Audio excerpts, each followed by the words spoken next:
I'm Tim Piper. I am a graduate of UT Austin in the RTF program. I got my PhD this past summer, so summer of 2020, and I am currently working as an assistant professor of communication studies and film and media studies at Oglethorpe University in Atlanta, Georgia.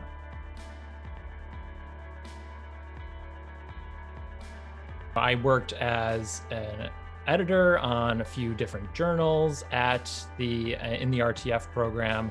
I also worked as an assistant learning specialist with intercollegiate athletics. And I think that is the one job that I would say has prepared me the most for my current job, which is at a small liberal arts college where class sizes are very small and a lot of the students are coming from high school where maybe they had a lot of hands-on work with instructors. And so the mentality at the university is very hands-on, very mentor-oriented. In fact, all of the faculty members there are required to also act as advisors for all of the undergraduates. So, as an assistant learning specialist with intercollegiate athletics, I worked very closely with student athletes, mentoring them as far as coursework, just basic kind of time management stuff.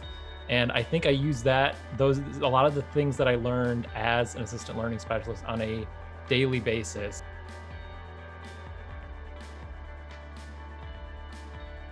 Make time for yourself in your schedule. Because I think a lot of times as a first generation, at least my experience as a first generation college student and graduate student, was that I needed to work twice as hard to prove myself in a lot of different spaces. So I think hearing the advice that it's okay, not only is it okay, but that you should in fact be making time for yourself in your schedule was crucial to my sanity and to my mental well-being, my physical well-being, as I both was a graduate student and then pursued careers in academia. Because a lot of times I think in academia, it's go, go, go. And if you're not publishing or teaching, then you need to be doing service. And if you're not doing any of those three things, then you're doing something wrong. So I think knowing that it was okay and the healthy thing to be doing, to be making time for myself, has really helped me through the application process with getting a job in academia, and also through what is my first year now as an assistant professor.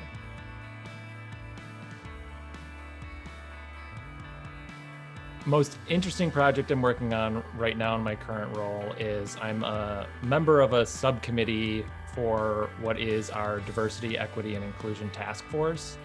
So Oglethorpe, like I think a lot of universities and colleges around the US, sort of looked at the racial reckoning that was happening this past summer and decided that we were gonna take some solid steps towards enacting new policies, enacting new programs on campus to really reflect the fact that we are committed to the fact that Black Lives Matter and to be working against or trying to dismantle white supremacy, especially on our own campus. So I think working on a subcommittee of that task force that is all about implementing training programs for faculty, student, and staff has been especially important in this climate, and also has been a way for me to leverage a lot of what I researched and learned while I was a PhD student in the RTF program at UT Austin.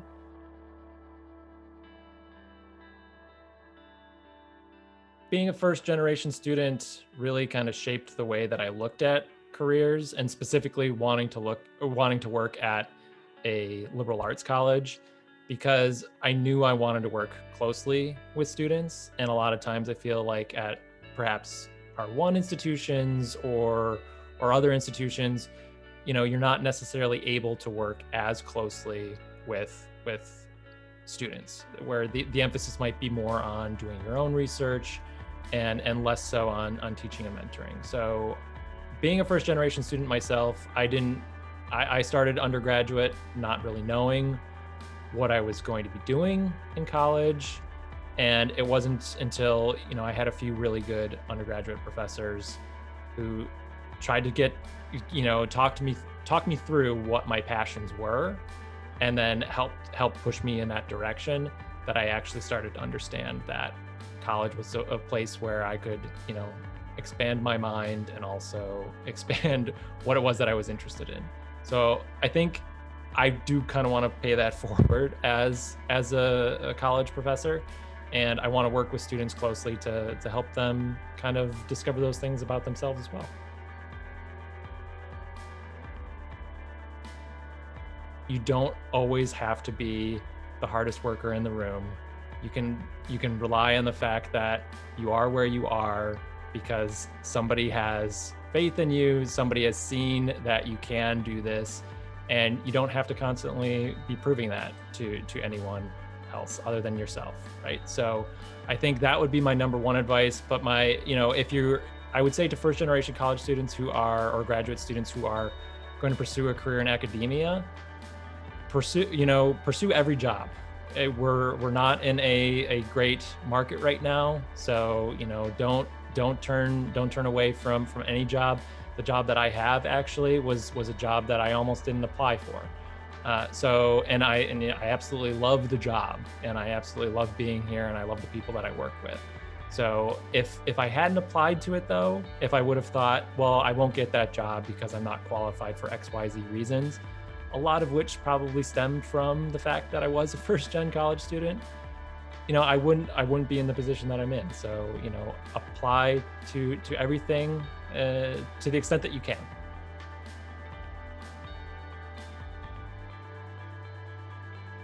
Given where everything is at right now with COVID and with the academic job market, advice that I would give to people who are just entering the market, or maybe, going on a second or third or fourth run on the market, would be, I guess, to make sure that this is definitely what you want to be doing, because I think there are other avenues for us all to apply the things that we've learned in graduate school. There were times where as I was putting through applications, I was constantly thinking about, what am I going to do if I don't get this job? And the fact that I felt as though the experiences that I had as a graduate student and the knowledge that I gained as a graduate student, the critical thinking skills that I developed as a graduate student, I was certain that I could get a job doing something that I felt was important. So I would just say, I totally understand right now that COVID has turned everything upside down, and just make sure that, this is definitely what you want to be doing, and there's no shame in going after something else.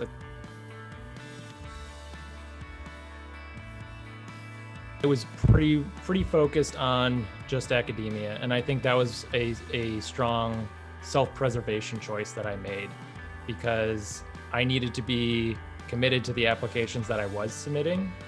And as I was saying before, one of my pieces of advice was to submit as many applications as you can, as you feel that are within your mental and physical capacity to do so. And I think adding in to the mix other jobs and sort of getting out of the academia application mindset was just a little too much for me to factor into that. So I wasn't really, in the back of my mind, I guess I was always thinking about, well, what am I going to do here if these applications don't go through?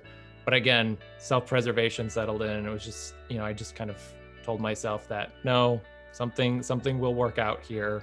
And thankfully it did. I know that's not the case for a lot of people, but thankfully in my case, it did work out.